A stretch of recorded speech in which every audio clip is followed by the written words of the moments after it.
मोनिका और जो आज की टीचर भी हैं मितुश्री जी, उनका स्वागत है, जो आप सभी को वैदिक गणित कार्यक्रम में ज्ञान देंगी।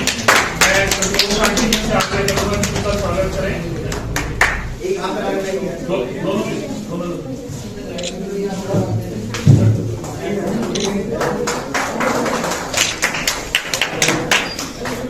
आज के मिश्रा जी से आग्रह करूंगा कि 2 शब्द कहेंगे और हमारा मार्गदर्शन करेंगे। बहुत बहुत धन्यवाद आपको। मैं पशुपतिनाथ के जगह से आया हूँ और माता जानकी का घर जनकपुर का रहने वाला हूँ और आज यह बहुमूल्य अवसर प्रदान करने के लिए मैं सबसे पहले इंद्रजीत शर्मा जी को के प्रति आभार प्रकट करता हूँ। और इतना सुंदर, इतना पवित्र कार्य आज हो रहा है, वैदिक गणित पर कार्यशाला, और ये बच्चे यहाँ बैठे हुए हैं, उनका उत्साह देखकर मैं भी उत्साहित हो रहा हूँ। सभी बच्चों को पशुपतिनाथ का आशीर्वाद है, माता जानकी का आशीर्वाद है, और आपने मुझे मंच प्रदान किया, यहाँ बोलने का अवसर दिया, इसलिए आपके प्रति मैं आभार प्रकट करता हूँ। बहुत बहुत धन्यवाद। सबसे पहले आप सबका जो मानी जाती लोग हैं, सबका नमस्कार मेरा, और आप सबको अभिभावकों को नमस्ते, और मेरे प्यारे बच्चों आपको गुड मॉर्निंग। ठीक है, मेरा नाम मितुश्री श्रीवास्तव है और आज जो वैदिक मैथ्स है जो आप पढ़ेंगे वो मैं ही पढ़ाऊंगी आप लोगों को। ठीक है, तो वैदिक मैथ्स क्या है ना? ये कौन कोई बता सकता है वैदिक मैथ्स? जैसे आप लोग आए हो, इकट्ठा हुए हो, आप कुछ आइडिया है कि वैदिक मैथ्स क्या होता है? कुछ पता है किसी को? नहीं पता? बताइए आप।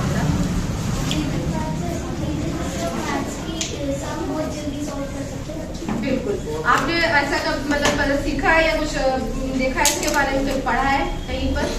नहीं। चलो मैं आज आपको बताऊंगी, जैसे कि इस बच्चे ने बोला है वैदिक मैथ्स एक हमारा एक्चुअली जो वेदास है, हमारे 4 वेदास हैं, उन्हीं में से वैदिक मैथ्स निकला है। ठीक है, तो उसको एक सरल भाषा में जो अब हम वैदिक मैथ्स पढ़ रहे हैं, हमारे जगत गुरु हुए थे स्वामी धीरज जी महाराज। ठीक है, भारती धीरज जी महाराज, उन्होंने ही वैदिक मैथ्स को अथर्ववेदा से जो पूर्व में लिखा हुआ था संस्कृत भाषा में, उसको सिंप्लीफाइड करके वैदिक मैथ्स, आज का जो वैदिक मैथ्स पढ़ते हैं वो सिंप्लीफाइड वे का। ठीक है, ओके। अब आप ये बताओ कि बहुत सारे लोगों में कंफ्यूजन होता है कि आजकल बहुत सारे मेथड्स आ गए हैं मार्केट में, जैसे कि अबेकस है, अलोहा है, क्यू मैथ्स है। ठीक है, तो वैदिक मैथ्स उससे डिफरेंट कैसे है? वैदिक मैथ्स में क्या बेनिफिट मिलता है और जो दूसरे मैथ्स है उनमें क्या अंतर है? क्योंकि बहुत सारे पेरेंट्स को इसमें कंफ्यूजन है। ठीक है, तो वैदिक मैथ्स में क्या होता है, ये आपका वेदास से आया है, हमारा ये इंडियन ओरिजिन है, ये इंडियन ओरिजिन का है, ये जो भी साइंस है, जो भी मैथ्स है हमारा। और जो अबेकस है वो चाइनीज है, वो चाइनीज वर्ड है। ठीक है, ये उसका जो जन्म हुआ है वो चाइना से। ठीक है, अच्छा, वैदिक मैथ्स में क्या है, अबेकस में आपको एक टूल मिलता है, उसको हम अबेकस बोलते हैं, देखा होगा आपने, रेक्टेंगल फॉर्म का, उसमें व्हील्स लगी होती है।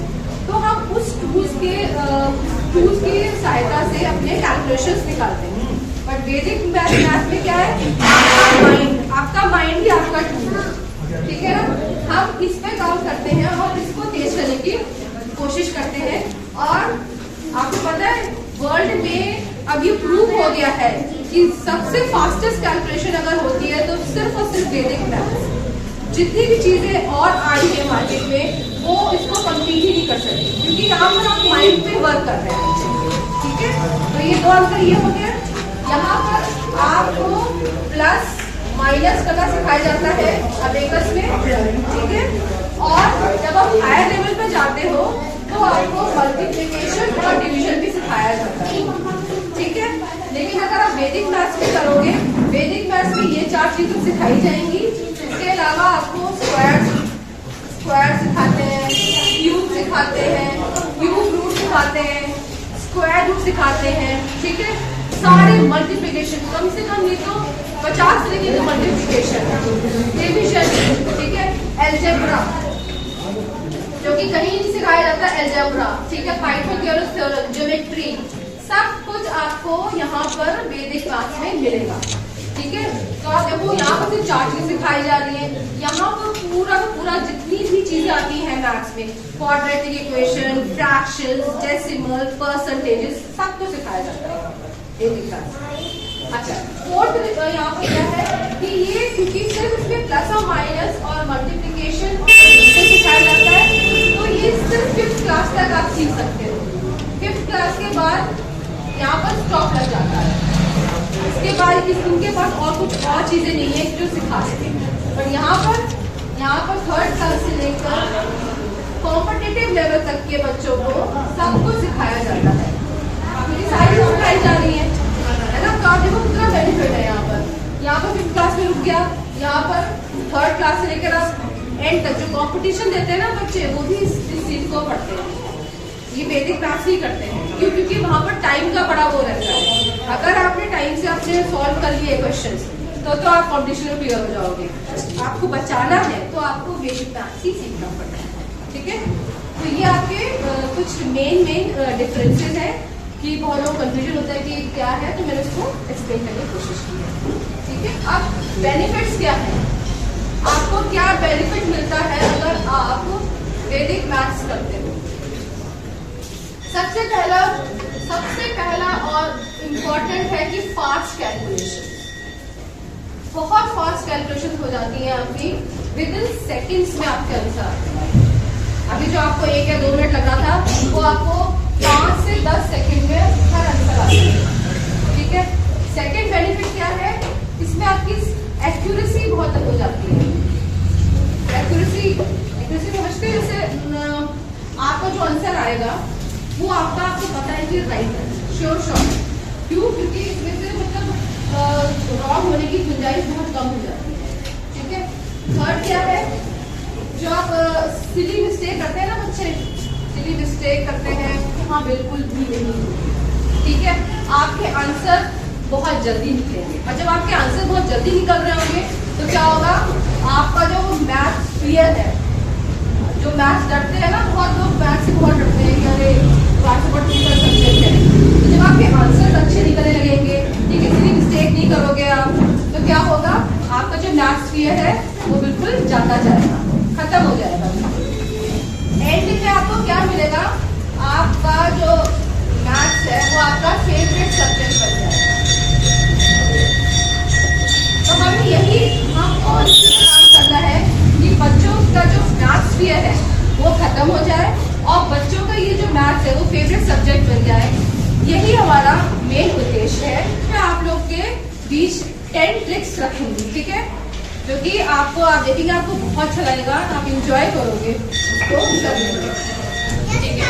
अच्छा, सबसे पहले हम स्टार्ट करेंगे टेबल्स से, ठीक है। टेबल्स मेरे को पता है सब बच्चों को 9 तक तो आती है, उसके बाद अगर मैं पूछूं 11 से 12 से लेकर 19 तक तो किस किस को आती है, बस इतने बच्चों को, 1 2 3, हाँ। अच्छा, अगर मैं बोलूं 99 तक टेबल्स हम सीख सकते हैं वैदिक मैथ्स में विदाउट क्रैमिंग। क्रैमिंग मतलब हमें रेक्टिफिकेशन नहीं करना है और आराम से हमको टेबल्स निकल जाएंगी, है ना, मजेदार बात है ना। क्योंकि टेबल क्रैमिंग करना ना एक बहुत ही डिफिकल्ट चीज होती थी। जब मैं छोटी थी मेरे को भी क्रैम करना पड़ता था, तभी मुझे याद रहती थी, और अगर मैंने 2-3 महीने मैंने छोड़ दिया टेबल, मतलब नहीं पढ़ी, तो मैं भूल जाती थी। तो वैदिक मैथ्स में ऐसी ट्रिक्स हैं कि आप कभी भूलोगे ही नहीं टेबल्स को, बहुत ही अच्छी ट्रिक है। तो आज मैं सबसे पहले आपको सबसे जो डिफिकल्ट टेबल है उसके बारे में बताती हूँ, 99 की टेबल। सबको आती है 90 टेबल, सबको आती है 90 टेबल। तो 99 की टेबल में हमारी 90 टेबल यूज होगी।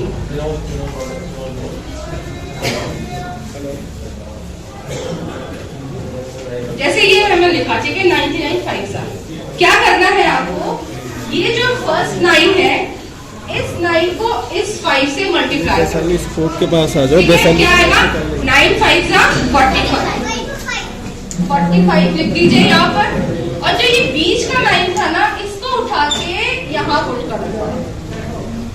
देखो आपका आंसर आ गया। यही आंसर दिया था ना आपने 495, है ना। अब आपको कैलकुलेशन भी नहीं करना और देखिए यार आंसर हो गया आपका। ठीक है, देखो अब 99 3 अगर मैं बोलूंगी तो क्या करना होगा। 90 का सबको पता है, 9 3 27। 27 कैसे लिखना है, थोड़ा दूर लिखना है। 27 थोड़ा सा दूर लिखना है ताकि बीच में ये जो लाइन है इसको यहाँ से यहाँ करके यहाँ पुट कर सके हम। तो क्या होगा 297। समझ में आ रहा है? ठीक है, अब मैं यहाँ पर बोर्ड पे क्वेश्चन लिखती हूँ और मैं पूछूंगी आप लोग से कि आप मुझको पता चल जाएगा कि आपको आया कि नहीं आया। 99 7 अब आप कोई और बताइए आप। 693। वेरी गुड, 693 यानी 9 7 63 और 9 पुट कर देना है। ठीक है, समझ में आ गया सबको? 19 टेबल इजी थी, है ना। चलिए अब हम दूसरी क्वेश्चन चलते हैं। कैसे करना है, अब ये 100 से बड़ा है। ठीक है, तो अब ये क्या है 104 कितना बड़ा है 100 से? 4, बट आपको +4 ये याद रखना बेटा, प्लस और माइनस का बहुत ध्यान रखना है आपको। ये लगाना पड़ेगा। जब आप बहुत ज्यादा प्रैक्टिस कर लोगे, कॉन्फिडेंट होगे, तब आप प्लस माइनस ना भी लगाओ तो भी चलेगा। बट जब आप सीख रहे हैं तो प्लस और माइनस का ध्यान बहुत रखना पड़ेगा। ठीक है, अच्छा ये 112 कितना बड़ा है? +12। ठीक है, अब क्या करना है हमको, इन दोनों को मल्टीप्लाई कर देना है। What is 12 4 48। अब क्या करना है, क्रॉस में या तो ये 104 + 12 कितना होता है? हाँ 160 लिख दीजिए। सी आपका आंसर आ गया। You can check with calculators also. आपको मिनिमम कैलकुलेशन करना पड़ा उसके एप्लीकेशन का। ठीक है, अब ये करेंगी, आपका नाम क्या है बच्चा? निवेदिता करेंगी स्कूल मेथड से और मैं करूंगी वैदिक मेथड से। देखते हैं किसका आंसर जल्दी निकलता है और राइट भी निकलता है। ठीक है बेटा, आपके लिए